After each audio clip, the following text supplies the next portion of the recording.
बेहद की परम शांति। सभी व्यूअर्स को बेहद की परम शांति।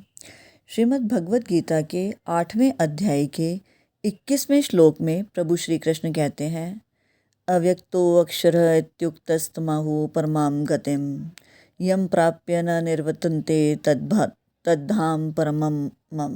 अर्थात उसी को अव्यक्त और अक्षर ऐसा बताया गया है जिसको परम गति कहा गया है और जिसको प्राप्त होने पर जीव फिर लौटकर संसार में नहीं आते, वह मेरा परम धाम है। अर्थात भगवान कहते हैं कि उसी को अव्यक्त और अक्षर कहते हैं तथा उसी को परम गति अर्थात सर्वश्रेष्ठ गति कहते हैं, जिसको प्राप्त होने पर जीव फिर लौटकर इस संसार में नहीं आते और वह परम गति मेरा परम धाम है, अर्थात मेरा सर्वोत्कृष्ट स्वरूप है, जिसे प्राप्त करने के बाद जीव इस संसार में पुनः लौट करके नहीं आते। अक्सर लोगों की ऐसी अवधारणा रहती है कि सगुण उपासना का फल दूसरा है और निर्गुण उपासना का फल दूसरा है। इसी अवधारणा को दूर करने के लिए भगवान बताते हैं कि मनुष्यों की रुचि, विश्वास और योग्यता के अनुसार उपासना के भिन्न भिन्न प्रकार होते हैं, पर उनके अंतिम फल में कोई फर्क नहीं होता। सबका प्रापणीय तत्व एक ही होता है। जैसे भोजन के प्राप्त न होने पर अभाव की और प्राप्त होने पर तृप्ति की एकता होती है, पर भोजन के पदार्थों में भिन्नता रहती है। ऐसे ही परमात्मा के प्राप्त न होने पर अभाव की और प्राप्त होने पर पूर्णता की एकता होने पर भी उपासनाओं में भिन्नता रहती है। अर्थात यह तात्पर्य यह हुआ कि उस परमात्मा को चाहे सगुण निराकार मानकर उपासना करें या फिर निर्गुण निराकार मानकर उपासना करें और चाहें तो सगुण साकार मानकर उपासना करें, अंत में सबको एक ही परमात्मा की प्राप्ति होती है। हमने सगुण निराकार, निर्गुण निराकार और सगुण साकार परमात्मा के इन तीनों स्वरूपों की विस्तृत रूप से चर्चा हमारे चैनल पर ही अलग अलग वीडियोस में की हुई है।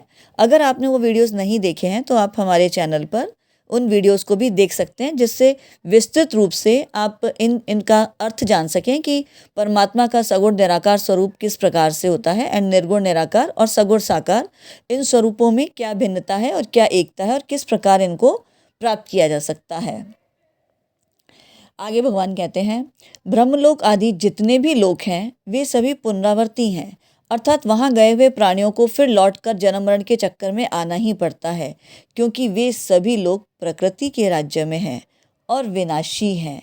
परंतु भगवत धाम प्रकृति से परे और अविनाशी है।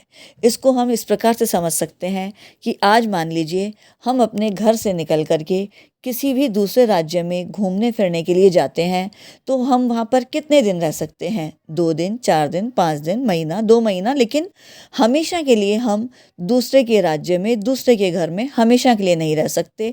और अगर इस लौकिक दृष्टि से देखें तो हमें उस राज्य को घूम फिर के वापस लौटकर अपने इस लौकिक घर में आना ही पड़ेगा।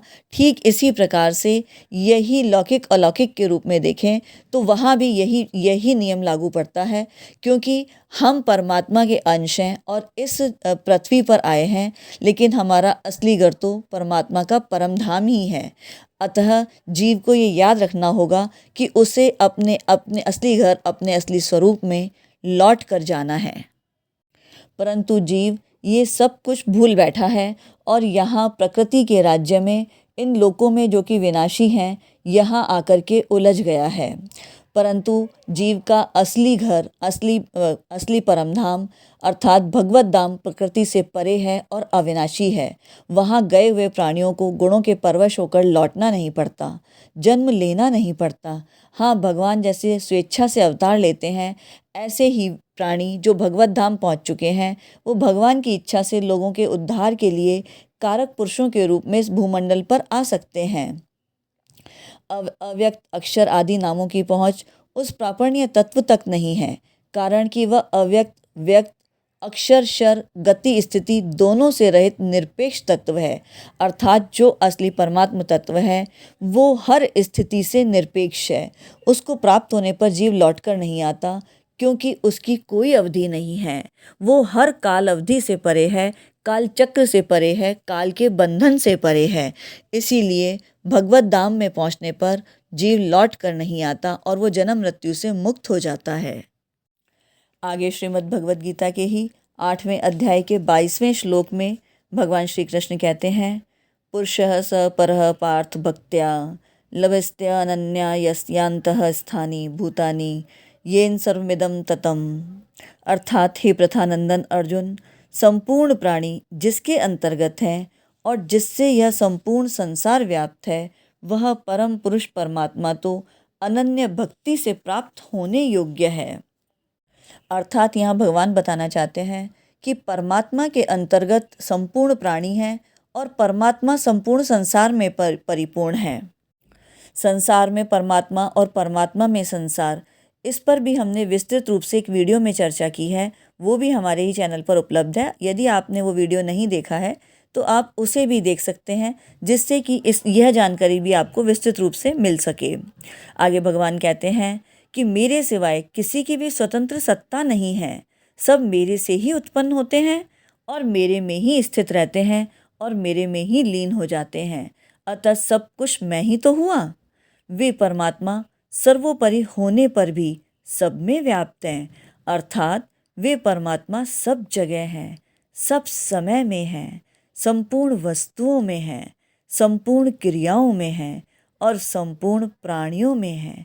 जैसे सोने से बने हुए गहनों में पहले भी सोना ही था, गहना रूप बनने पर भी सोना ही रहा और गहनों के नष्ट होने पर भी सोना ही रहेगा, परंतु सोने से बने गहनों के नाम, रूप, आकृति, उपयोग, तोल, मूल्य आदि पर दृष्टि रहने से सोने की तरफ दृष्टि ही नहीं जाती।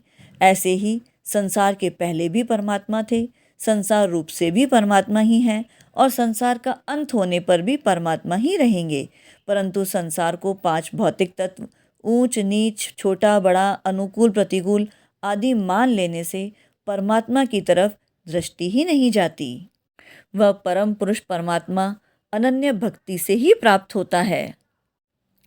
अगर वह परमात्मा के सिवाय किसी भी सत्ता और महत्ता न माने तथा भगवान के नाते भगवान की प्रसन्नता के लिए प्रत्येक क्रिया करे तो यह उसकी अनन्य भक्ति है। इसी अनन्य भक्ति से वह परम पुरुष परमात्मा को प्राप्त हो जाता है।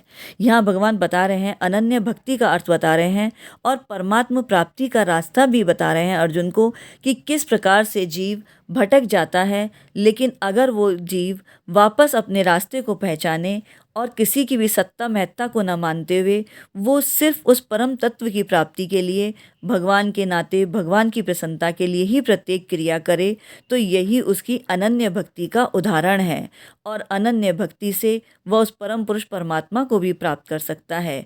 परमात्मा के सिवाय किसी की भी सत्ता और महत्ता न माने, यह बात भी प्रकृति और प्रकृति के कार्य संसार को ही सत्ता बता करके कही गई है।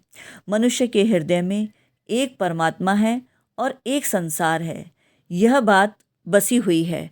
अर्थात मनुष्य ये मान लेता है कि एक परमात्मा है और एक ये संसार है और मनुष्य इन दोनों को अलग अलग मान लेता है, परंतु वास्तव में तो सब देश काल वस्तु व्यक्ति घटना आदि के रूप में एक ही परमात्मा तत्व व्याप्त है।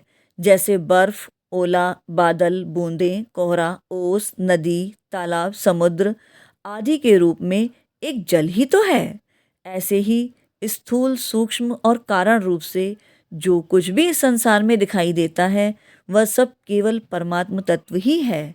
भक्त की मान्यता में एक परमात्मा के सिवाय अन्य कुछ रहता ही नहीं है, इसलिए उसकी खाना पीना, उठना बैठना, सोना जागना आदि सभी क्रियाएं केवल उस परमात्मा की पूजा के रूप में ही होती हैं।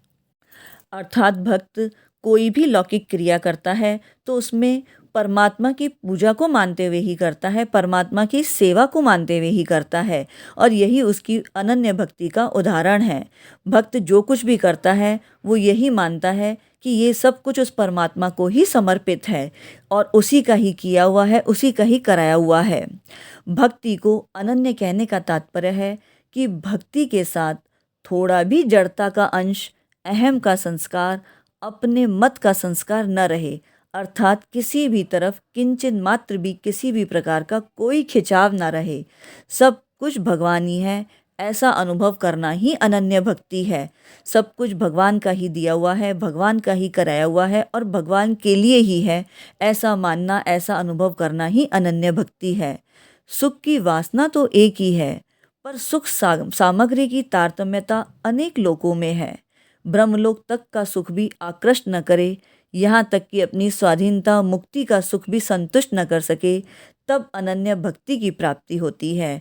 अर्थात यहाँ भगवान बता रहे हैं कि जब तक ये जीव सुख की वासना के लिए इधर उधर उसका मन भटकता रहेगा, तब तक उसकी मुक्ति संभव नहीं है और न ही परमात्म प्राप्ति संभव है। वो इसी प्रकार से भटकता रहेगा अनेक योनियों में और अनेक वासनाओं के अंदर। परंतु जब साधक असली परमात्म तत्व को जान लेता है, मान लेता है और पूरी तरह से समर्पित हो जाता है, तब उसे ब्रह्मलोक तक का सुख भी आकृष्ट नहीं कर सकता। और जब वो हर सुख से विरक्त हो जाता है, यहाँ तक कि मुक्ति का सुख भी उसे संतुष्ट नहीं कर पाता, अर्थात हर सुख से विरक्त होकर जब वो स्वाधीन हो जाता है, मुक्ति का अनुभव करता है, परंतु मुक्ति के अनुभव को करने के बाद भी वो वहाँ रुक नहीं जाता, बल्कि भगवत प्रेम की तरफ अग्रसर होता है। तब उसे भगवत प्रेम की प्राप्ति होती है, अनन्य भक्ति की प्राप्ति होती है, और फिर परमात्म प्राप्ति से उसे कोई नहीं रोक पाता, और वो परमात्म प्राप्ति के बाद सदैव के लिए इस जन्म मरण के चक्र से मुक्त हो जाता है। इस प्रकार भगवान बताते हैं कि ब्रह्मलोक तक को प्राप्त होने वाले तो इस संसार में लौट कर आते हैं, परंतु जो मेरे को प्राप्त करते हैं वो लौट कर नहीं आते। अगले वीडियो में हम इस बात की चर्चा करेंगे कि किस मार्ग से जाने वाले जीव लौट कर इस संसार में नहीं आते और किस मार्ग से जाने वाले जीव लौट कर इस संसार में आते हैं और क्यों उन्हें इस संसार में वापस आना पड़ता है। तो इसी प्रकार की ज्ञानवर्धक जानकारी के लिए हमारे चैनल पर बने रहें, और चैनल पर पहली बार आए हैं तो इसे सब्सक्राइब जरूर करें। उम्मीद करते हैं ये वीडियो आपको अच्छा लगा होगा। वीडियो को पूरा देखने के लिए सभी व्यूअर्स को बेहद का परम धन्यवाद। बेहद की परम मां शांति।